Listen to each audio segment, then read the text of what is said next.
Você está no canal Eu Estudo a Lição com o pastor Samuel Camilo.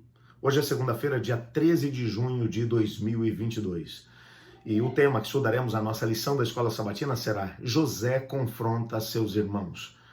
A base para o nosso estudo de hoje encontra-se em Gênesis no capítulo 42, que é o relato do momento em que, por causa da fome que havia sido predita pelo Senhor Deus através de sonhos ao faraó, e que José havia interpretado inclusive os mesmos sonhos, quando finalmente ela chegou, até mesmo a terra de Canaã começou a sofrer por causa dessa fome. Jacó começou a perceber que, a menos que ele fizesse alguma coisa, que a sua família iria completamente desaparecer. Ele não teria condições de poder manter nem mesmo o rebanho. Imagine uma sociedade que vivia da agropecuária, ou seja, da agricultura e da criação de gado. Imagine para uma sociedade como essa viver no meio de uma grande seca. Realmente a situação se tornou completamente impossível para a família de Jacó. Então, o mais interessante é que o nosso guia de estudos vai mencionar que a fome obrigou Jacó a enviar os seus filhos para o Egito para comprar grãos. Ironicamente, foi Jacó quem iniciou o projeto de comprar os cereais. O capítulo 42, verso 1, vai dar exatamente essa informação. Sabedor Jacó de que havia mantimento no Egito, disse a seus filhos: por que estáis aí a olhar uns para os outros? É Jacó quem vai tomar essa mesma iniciativa. Por que isso aqui chama atenção? Você percebe nitidamente a mão de Deus agindo por detrás dos bastidores. O Jacó, nesse momento, o guia de estudos vai chamar o infeliz ancião. Por que infeliz? Porque ele havia passado todos aqueles anos ainda em luto pelo próprio José. Ele não tinha conseguido superar a morte de José. É ele quem vai, apesar de ser vítima das circunstâncias, e ao mesmo tempo perceber que ele não tinha domínio sobre o que estava acontecendo à sua volta, que sem saber vai pôr em movimento uma incrível cadeia de eventos que levaria ao reencontro com seu filho há tanto tempo perdido. Filho esse por quem ele tinha chorado durante todos esses anos. Você percebe nitidamente aqui um caráter providencial desse encontro que vai ser destacado por meio de duas circunstâncias que são fundamentais. A primeira delas é visto como uma realização dos sonhos de José. Você lembra que lá em Gênesis, no capítulo 37, verso 7, Jacó havia tido sonhos nos quais ele e os seus irmãos estavam cortando o trigo e juntando esses trigos em feixes, e em determinado momento eles estavam atando os feixes, e o texto vai dizer: atávamos feixes no campo, e eis que o meu feixe se levantou e ficou em pé, e os vossos feixes o rodeavam e se inclinavam perante o meu. Quando agora os irmãos vão chegar no Egito, vão encontrar José como vizir do Egito, eles não o reconhecem. Mas a primeira coisa que eles vão fazer é se colocar prostrados diante dele, reconhecendo a grande autoridade que ele é.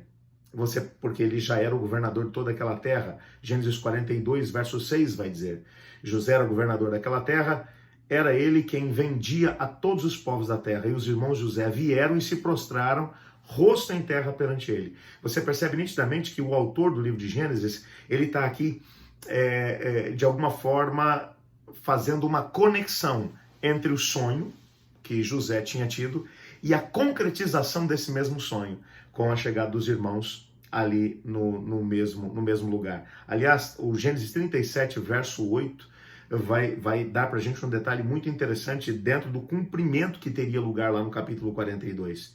Então lhe disseram seus irmãos: reinarás com efeito sobre nós, e sobre nós dominarás realmente?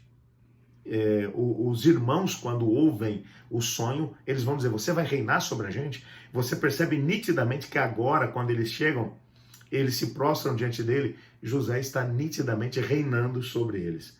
Um segundo fato que tem que ser destacado aqui nesse texto é que esse encontro vai ser providencial e vai ser descrito como uma resposta. As semelhanças linguísticas e, ao mesmo tempo, temáticas entre os dois eventos destacam o caráter de justa retribuição. A frase que vai aparecer lá no capítulo 42, verso 21. Então disseram uns aos outros: na verdade, somos culpados no tocante ao nosso irmão, pois lhe vimos a angústia da alma quando nos rogava e não lhe acudimos. Por isso nos vem essa ansiedade. E quando José agora vê os irmãos, os reconhece, os coloca dentro de uma prisão. E eles agora, dentro da prisão, eles começam a dizer: isso é por causa do que a gente fez ao Jacó, ao José. Isso aqui é retribuição do mal que a gente fez. E é interessante aqui, porque lá no capítulo 40, versos 3 e 4, o texto aqui vai dizer assim: e mandou detê-los na casa do comandante da guarda, no cárcere aonde José esteve preso. O comandante da guarda pô-lo a cargo de José para que o servisse. Por algum tempo estiveram na prisão. Aqui o texto está mencionando o momento em que o copeiro e o padeiro foram levados presos para a prisão onde José estava. O que vai acontecer aqui agora é que José vai levá-los para a mesma prisão onde ele havia estado. Você percebe nitidamente aqui a ideia da retribuição. Na verdade, os seus irmãos acabaram relacionando esse acontecimento com eles com o que haviam feito 20 anos antes. O texto vai dizer lá em Gênesis capítulo 42, verso 21. Então disseram uns aos outros: na verdade somos culpados no tocante ao nosso irmão, pois lhe vimos a angústia da alma, quando nos rogava e não lhe acudimos, por isso nos vem toda essa ansiedade. Essa é a conversa que eles tiveram quando chegaram dentro da prisão. E Rubem ainda vai acrescentar mais um fato no versículo 22. Ele vai dizer: não vos disse eu, não pequeis contra esse jovem, e não me quisestes ouvir, pois vedes, aí se requer de nós o seu sangue. Eles reforçaram, portanto, aqui a ligação de retribuição. Eles achavam que estavam pagando pelo que tinham feito com o irmão. É interessante que na nossa vida, a ideia de causa e efeito muitas vezes acaba tendo lugar. Isso é verdade. Eventos que, às vezes, ou decisões que nós tomamos e que podem até passar desapercebidas, mas que em determinado momento vêm à tona. É o que estava acontecendo com esses rapazes. 20 anos antes eles tinham tomado uma decisão em relação a José. 20 anos depois, eles agora estão diante de José. Nem sequer se dão por conta disso, mas a consciência os acusa em relação ao que eles tinham feito lá atrás. O tempo não resolve o problema do pecado. A única coisa que pode resolver o problema do pecado é perdão. Perdão que nós podemos oferecer àqueles que pecaram contra nós. José, nós já sabemos a história, José vai oferecer esse perdão aos irmãos, até para poder resolver o problema de consciência deles, mas que no decorrer da própria história, eles não conseguem se perdoar, eles recebem o perdão de José, mas eles não conseguem se perdoar, porque logo depois da morte de Jacó, eles ainda mandam um recado para José dizendo: olha, teu pai, antes de morrer, ainda mandou um recado dizendo: trata bem os seus irmãos e perdoa-lhes pelo que eles lhe fizeram. Mesmo depois de terem recebido o perdão, eles ainda carregam um sentimento de culpa. O pecado é assim, traz um peso excessivo sobre aquele que resolve lançar mão sobre ele. O pecado não vale a pena. A grande lição que vai estar sendo apresentada aqui é exatamente isso. Mesmo José tendo a consciência de que Deus havia agido no meio do todo para poder guiar a sua vida e levá-lo até aquele momento como governador do Egito, mas ele também entendia que as atitudes dos seus irmãos haviam trazido tanto sofrimento e dor para ele. Às vezes é preciso muita coragem para enfrentar as dificuldades e problemas que às vezes batem na nossa porta, ou que às vezes acontecem até dentro de casa. Quantos são os casamentos que terminam porque as pessoas não têm condição de poder lidar com os erros que cometeram ou que foram cometidos contra si mesmos, dentro de um relacionamento marido e mulher?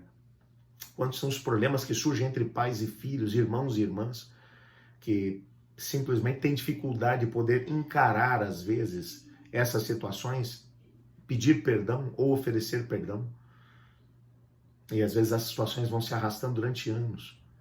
E em algum momento, pode ter certeza, em algum momento essas situações, elas voltam e batem na porta da nossa casa. 20 anos depois, esse assunto batia na porta da casa dos irmãos do José. Portanto, a coisa mais segura a fazer é seguir o exemplo de Jesus.